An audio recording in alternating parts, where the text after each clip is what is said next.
Maka malaikat maut turun ke sini. Makanya ketika sakaratul maut sudah datang, maka yang baca Quran hentikan.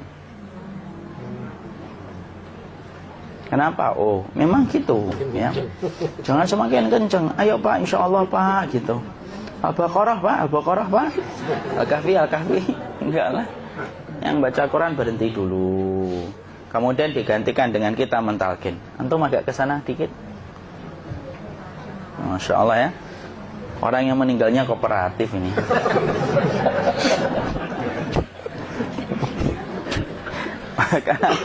maka agak ke sini ya.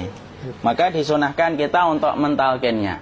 Nanti ketika mentalkin jangan terlalu sering, jangan terlalu membebani. Jangan terlalu sering itu la ilaha illallah, la ilaha illallah. Enggak gitulah. Berat nanti dia ngerasakan. Di situ Imam Qurtubi juga menyampaikan, jangan terlalu sering karena itu memberatkan dadanya. Jadi ketika mentalkin, saya sampaikan, boleh diganti atau enggak Ustaz? Enggaklah, talkin itu ibadah. Ibadah itu tauqifiyah. Tauqifiyah itu enggak usah diganti.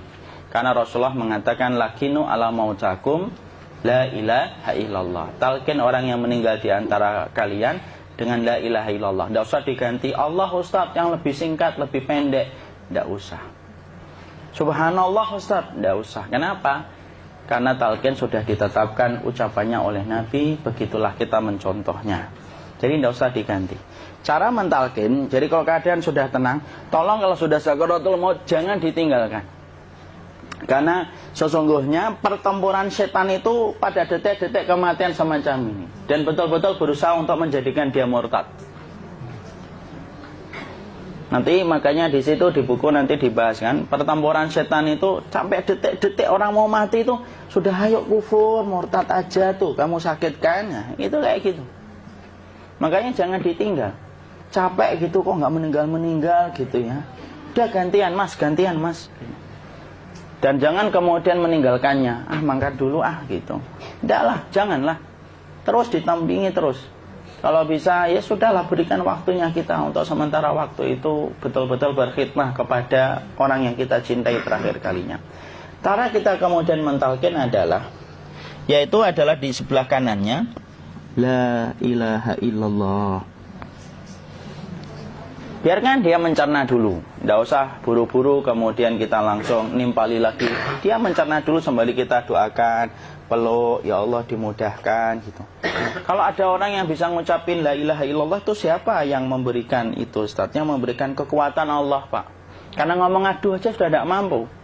Makanya Allah berfirman dalam surat Ibrahim, yusabbitullahu alladhina amanu bil qawli tsabit fil hayatid dunya wa fil akhirah. Allah teguhkan perkataan orang yang beriman dalam kehidupan dunia dan akhirat. Dunia itu ya ketika menjelang kematiannya. Makanya dia bisa ngomong la ilaha illallah. Sebenarnya ngomong aduh aja udah gak mampu. Kalau bisa ngomong, dia pasti ngomong aduhnya dulu. Tapi Allah yang menggerakkan. Ngomong la ilaha illallah.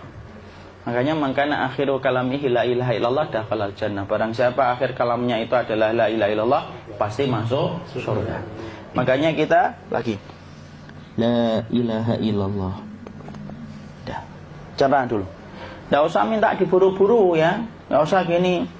Ayo la ilaha illallah. Ayo.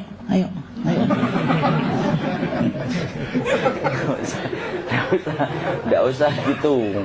Ya, biarkan dia pelan-pelan gitu. Ayo tapak, ya Allah capek saya Pak. Enggak usah gitu. Dia ucapkan la ilaha illallah. Kemudian dia mencerna. Lalu kalau dia sudah mengatakan, untuk mengatakan la ilaha illallah. Ya, kalau sudah mengatakan la ilaha illallah, berarti sudah. Tidak usah ditalkin lagi, tidak usah. Belum meninggal juga Ustaz? Tidak apa-apa, biarin aja. Dia di situ aja. Kecuali dia ngomong lagi dan gak usah diajak ngomong alhamdulillah ya Pak, ya Allah gitu. Terus dia jawab alhamdulillah ya. Itu berarti ucapan terakhirnya alhamdulillah. Atau ketika habis ditalkin la ilaha illallah, dia ngelihat air. Nah itu berarti ucapan terakhirnya air. Talkin lagi, nggak usah marah. Aduh Pak minta air. Mau minta air nanti aja dikubur gitu loh. Jangan gitu. Biarin aja, jangan kemudian setelah la ilaha illallah La ilaha illallah. Terus, ayo tutup, awas ya ngomong lagi ya. Nggak usah gitu juga. Maka kemudian setelah la ilaha illallah sudah, nggak usah diajak ngomong gitu. Terus kemudian nggak usah ada anaknya perempuan, ya Allah Pak, sudah bisa ngomong la ilaha illallah, usah gitu. Cukup dalam hati alhamdulillah gitu. Diam kita dengerin gitu. Disitulah nanti biasanya detik dia terakhir. Dia nanti ngeliat di sini Pak, prosesnya itu. Nanti kaki langsung sebagian jempol dingin dia. Kaki, telapak kakinya langsung kalau kita geningkan dingin kayak kaki yang kena AC langsung. Kemudian dia langsung ningkup gini, dikit dia, mulai kaku dia. Atau kalau enggak, gini dia. Langsung kayak jatuh, kayak kepala nanti yang paling terakhir. Kepala itu pasti ada gerakannya Pak, ini meninggal itu. Pasti gitu. Pasti gitu. Karena apa? Sudah tidak ada beban ruh yang menahannya. Ya, cabut ya, set pelan, maka kemudian malaikat itu. Tapi tetap sakit lah. Walaupun dikatakan ringan, tetap sakit. Maka kemudian sakit gitu. Set ngelewatin sini. Jantung kemudian sudah tidak berfungsi. Kemudian ginjal Pak, ngelewatin ginjal tidak berfungsi. Bapak bayangkan kan, kalau yang pernah sakit batu ginjal Pak, sepakat nggak kalau kita batu ginjal itu sakitnya luar biasa Pak? Itu baru titik batu kecil di ginjal. Kita bisa bayangkan tiba-tiba ginjal tidak berfungsi. Sakitnya kayak apa Pak? Tiba-tiba ginjal nggak berfungsi, pankreas naik, kemudian tek jantung. Jantung ini dia masih hidup dia, di sininya masih hidup walaupun jantungnya sudah berhenti. Naik. Kemudian mata, dia ngelewatin mata. Organ tubuh yang paling setia sama ruh itu mata. Maka kemudian mata dia ngelihat dia, set. Ngelihat set keluarnya, set naik dia. Ya dilihat ini sama dia. Makanya Rasulullah mengatakan innar ruha idza qubida tabi'ahul basar. Ruh itu kalau dicabut, mata itu ngikutin kemana perjalanan ruh itu. Makanya ada yang meninggalnya gini. Ya itu bukan tanda su'ul khatimah. Itu tanda fitrahnya mata ngikutin ruh. Atau kemudian bukanya sedikit. Ada yang kayak senyum Pak. Ada yang kesini yang keringetan. Nah itu tanda husnul khatimah. Ada yang senyum. Jadi sakitnya setelah selesai itu plong gitu loh. Makanya kemudian ada yang tersenyum. Maka itu tanda. Kalau kita ngelihat orang yang membuka mata kayak gini, tidak usah takut. Cepat-cepat kemudian kita nanti tutup. Biasanya kalau terlalu lama, itulah yang menjadikan ini tidak bisa ditutup. Makanya harus pakai kapas akhirnya. Karena apa? Karena pas meninggal nggak langsung ditutup. Biasanya karena perawat takut, dokternya juga nggak tahu itu, dibiarin itu. Makanya ada beberapa mata yang ditutup pakai tensoplas kan? Sebenarnya kalau langsung bisa nutup dia, fitrahnya nutup mata itu. Jadi kemudian kita baca Allahumma firlahu warhamhu wa'afihi wa'fuanhu atau bismillah wassalatu wassalamu ala rasulillah, tutup. Bismillah. Tidak usah takut. Kecuali buka lagi ya, ini baru kita kabur bareng. Kalau buka lagi Pak, insya Allah Pak, ya Allah ya kita kabur bareng-bareng Pak. Diusap Pak, diusap ini. Ini enggak disenggol gini enggak. Begini kan, sudah meninggal dunia. Tangan boleh begini, boleh diluruskan, tidak ada ketentuannya. Boleh gini, boleh kemudian lurus. Tidak usah disalahin kalau ada yang lurus. Lu itu tangannya gimana sih? Posisikan kayak sholat. Tidak ada perintah kayak gitu.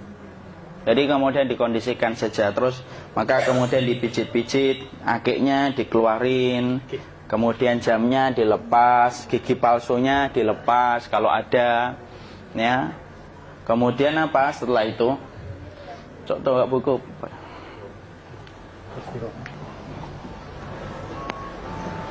Kemudian kalau bisa awal-awal kemudian taruh buku atau sesuatu yang agak berat di perutnya ketika baru meninggal dunia. Kenapa kemudian ditaruh kayak gini? Bukan apa-apa, supaya membantu sisa-sisa pencernaan dia untuk keluar. Nanti Pak, biasanya kalau kita taruh agak yang berat gini atau kemudian kita gini-gini kan. Ini udah makan belum Maki? Udah makan belum makan kok udah gede ya. Maka pencet-pencet kayak gini, biasanya nanti ketika dimandikan, nah pas dimandikan diginikan saja. Aduh. Nah ini dia sudah keluar di belakang, dia gini. Terus nanti keluar dia. Nah ini keluar langsung di belakangnya. Dan memperlakukan orang kalau sudah meninggal dunia itu yang lembut gitu. Kenapa? Inna kasra admil mayyiti kakasri admil hayyi. Mematahkan tulangnya ketika orang sudah meninggal dunia itu lebih dia rasakan sakit ketika mati daripada ketika masih hidup. Tuh Islam itu sampai sama orang mukmin itu kalau sudah meninggal aja sampai selembut itu. Kok hidup kasar itu kebangetan dia jadi orang itu. Mau sampai orang mati itu kemudian disuruh yang lembut. Kalau ada aib disuruh nutup, tidak boleh diceritain. Misalkan di belakangnya beliau ini ada tompel, gagah-gagah tompelnya gede gitu, tidak boleh cerita. Masya Allah loh, sampai segitunya sunnah itu ngajarin kita untuk nutup aib. Kalau ada orang belajar sunnah sukanya buka aib, nyari-nyari kesalahan orang, sunnah yang mana dia pelajari itu, saya bingung. Makanya kemudian gini, setelah selesai maka kemudian tutup dengan kain. Maaf ya, ya. Ya. Nanti kalau nggak kuat napas ngomong ya. Maka ditutup kayak gini, ditempatkan kemudian jangan di tanah tapi di atas dipan. Karena apa? Syekh Abu Malik Kamal Said Salim dalam Sahih Fikih Sunnah menyampaikan supaya tidak cepat busuk. Dia taruh di atas. Kemudian ditutup pakai kain apa saja, ya, sembari nanti kita mempersiapkan tempat mandinya, tempat kafannya dan yang lain sebagainya. Maka kemudian kalau ada yang datang boleh dibuka. Kemudian kita mencium ininya apa? Kemudian keningnya. Kemudian kita berdoa, nutup lagi kayak Rasulullah ditutup. Kemudian yang datang terakhir itu salah satunya Abu Bakar. Dibuka kemudian beliau, ya Allah ya Rasulullah, engkau adalah orang yang percaya hidup dan matimu, dan tidak mungkin Allah itu mematikan engkau 2 kali ya Rasulullah. Maka kemudian ditutup kembali. Saat itu para sahabat dalam keadaan mendung semuanya. Maka disitulah kita lakukan kayak gini. Ditutup gini Ustaz ya. Kasihan tidak bisa nafas, insya Allah tidak butuh nafas lagi. Jadi kemudian kita semacam ini kita persiapkan apa yang bisa kita lakukan. Nah itulah proses kematian dari sakit sakaratul maut sampai kematian.